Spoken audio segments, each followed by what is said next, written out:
9 साल में देश को दोहन शोषण सब करने का इन्होंने काम किया है। देश की जनता है, सोटा लेकर तैयार है और बीजेपी के नेताओं और एनडीए नेताओं लोगों को खोज रही है। देश की जनता सोटा लेकर ये काम तो बताएंगे ही कि देश को लूट लिया मिल के हुस्न वालों ने, उजला उजला बाल और उजर उजर दाढ़ी वालों ने। तो यही बताने के लिए जाएगा कि हम लोगों ने लूटा है और लूट कर अडानी को देने का काम किया है। और विदेश 92 देशों का दौरा उन्होंने किया, 92 देशों का दौरा केवल। आप देख रहे हैं न्यूज़ फॉर नेशन में आपके साथ अभिजीत सिंह। प्रधानमंत्री नरेंद्र मोदी अपने सांसदों से मुलाकात करें और बिहार के सांसदों को टास्क दिए हैं कि लोगों के बीच में जाइए और केंद्र सरकार के योजनाओं को गिनाइए और अपने 3 काम हमें भी बताइए। इसी बात करने के लिए हमारे साथ हैं आरजेडी के वरिष्ठ नेता भाई वीरेंद्र। सर, अपने सांसदों को टास्क दिए हैं प्रधानमंत्री नरेंद्र मोदी। जितना भी टास्क दे दें, 9 साल का कार्यकाल कम नहीं होता है और 9 साल में देश को दोहन शोषण सब करने का इन्होंने काम किया है। देश की जनता है, सोटा लेकर तैयार है और बीजेपी के नेताओं और एनडीए नेताओं लोगों को खोज रही है। देश की जनता सोटा लेकर। लेकिन प्रधानमंत्री नरेंद्र मोदी कह रहे हैं कि लोगों के बीच में जाइए, बताइए कि किस तरह से केंद्र सरकार ने काम किया। धारा 370, राम मंदिर, ये सब सही है। काम तो बताएंगे ही कि देश को लूट लिया मिल के हुस्न वालों ने, उजला उजला बाल और उजर उजर दाढ़ी वालों ने। तो यही बताने के लिए जाएगा कि हम लोगों ने लूटा है और लूट कर अडानी को देने का काम किया है। और विदेश 92 देशों का दौरा उन्होंने किया, 92 देशों का दौरा केवल के, जिसमें खरबों रुपया खर्चा किया है। यही दें जानकारी लोगों को कि देश में महंगाई हम लाए हैं, हम देश में बेरोजगारों को रोजगार नहीं दे सके हैं, किसानों के खेतों में पानी नहीं दे सके हैं, किसानों के उपज का सही दाम नहीं दे सके हैं।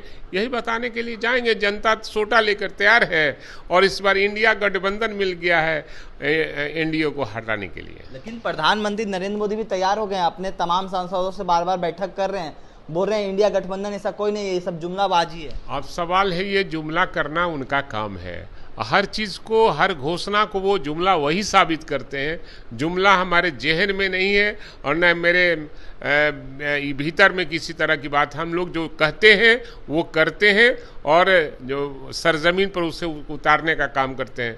नरेंद्र मोदी जो कहते हैं वो करते नहीं हैं और देश के साथ धोखाधड़ी कर रहे हैं। इसलिए धोखा देने वाले लोगों को जनता सोटा लेकर तैयार है इस बार। लेकिन जिस तरह से बात करें कि AIMIM के जो प्रदेश अध्यक्ष हैं अख्तरुल इमाम, वो कह रहे हैं कि बिहार में हैं जो मुसलमान खतरे में हैं। असल में चुनाव 2022 में, यदि 24 में होने वाला है लोकसभा का, तो अपना तंड घंट लोग तैयार करता है ना।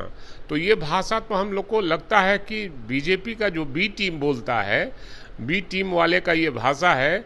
देश में मुसलमान या बिहार में मुसलमान पर कोई खतरा नहीं है, इसलिए कि लालू प्रसाद यादव, तेजस्वी यादव और माननीय मुख्यमंत्री नीतीश कुमार के रहते देश के मुसलमान पर कोई खतरा नहीं, और महागठबंधन के नेताओं के रहते देश में मुसलमान पर कोई उंगली नहीं उठा सकता है। सर, आपने बी टीम की बात की कि बी टीम की बात, लेकिन कल अमित शाह ने भी कह दिया है ओवैसी के कि अपने अलग आप फ्रंट बनाइए। तो कहीं ना कहीं सवाल है कि वो लोग एक इशारे पर चलते हैं। देश की जनता भी अब देख रही है कि ये लोग क्या कर रहे हैं। देश के मुसलमान इतने ये नहीं है, सब जानते हैं, पब्लिक है, सब जानती है, इसलिए इन बातों पे दम नहीं है। लेकिन जिस तरह से कहें तो जनता दल यूनाइटेड जो लोगों के बीच में भाईचारा यात्रा को लेकर निकले हैं, उस पर अख्तरुल इमाम का कहना है ये मुसलमानों को चारा दे रहे हैं, चारा यात्रा है। सवाल है कि अख्तरुल इमाम हो चाहे जो भी हो, ओवैसी की पार्टी है, कुछ बोलेगा तबे ना कहीं से कुछ आएगा। इसलिए बोलने दीजिए, इनके बोलने से कोई लाभ नहीं है। देखे कि आप उनके पार्टी के सब लोग भागकर हमारे पार्टी में सब लोग समाहित हो गए, इसलिए अकेले ही बचे थे। तो इनको भी मैंने कहा कि काहे के लिए उन्हें जाकर झूठो मुठो ये आ जाइए। पुराने हमारे राष्ट्रीय जनता दल के आप MLA बने थे 10 में, अब काहे के लिए उधर पार्टी में है। तो इहो कहीं नहीं कि देखते हैं, सोचते हैं। चलिए, ये थे हमारे साथ आरजेडी के वरिष्ठ नेता भाई वीरेंद्र। इन्होंने तमाम सवालों का जवाब दिया। इस तमाम खबरों को बने रहने न्यूज़ फॉर नेशन के साथ। नमस्कार।